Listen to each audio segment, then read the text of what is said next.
不知道大家还有没有问题要问叶老师？哎，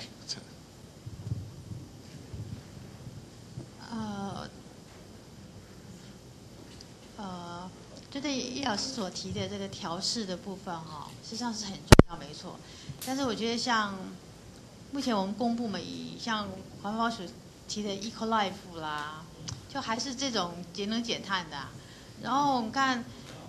我们整个那种东西，基本上你说公民参与，基本上没错，我们台湾的公民意识是需要提升。但是我们公部门里面的各个单位，这种本位主义也是让我们 NGO 让我们民众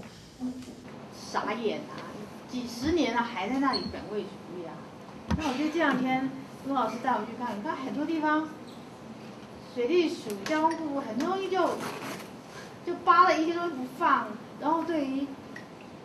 原部落的一些问题根本无助于解决啊。然后讲到水利工程，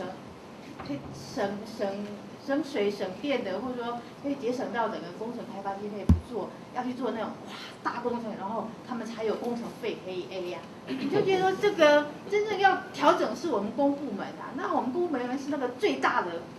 蛇啊。所以我是觉得，我觉得台湾的政府事实上是要重新再改造，不能讲太多哈。我觉得我们民众永远是到最后就像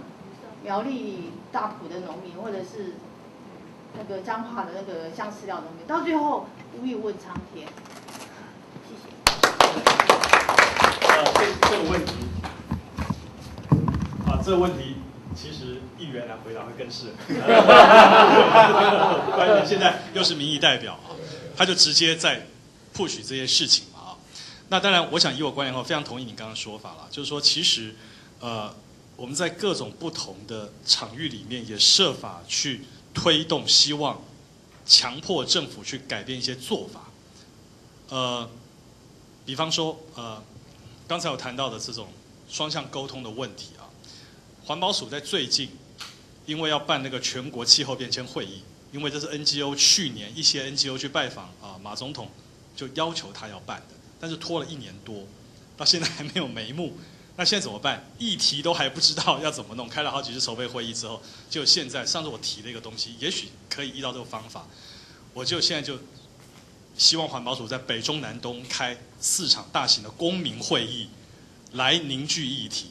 就不要在最后再是教授开会决定议题之后去教育宣导，因为他本来要这样做的，我跟他说不要这样子，换一个方式，就是透过想法去教育我们的各层级的官员哦。时代改变了，不过你刚刚讲到那个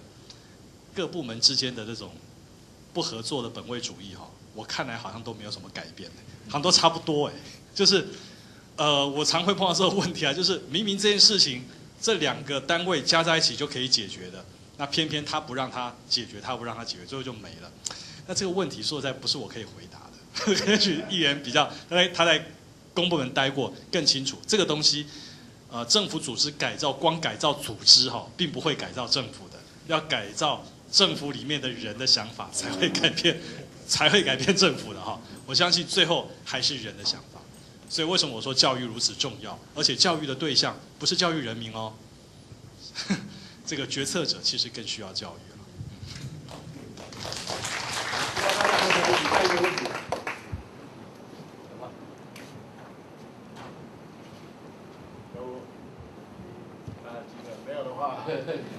没有计划，我们就非常的感谢我们那个叶老师哈，那我们给叶老师一个很感谢的那个感谢状，拍照。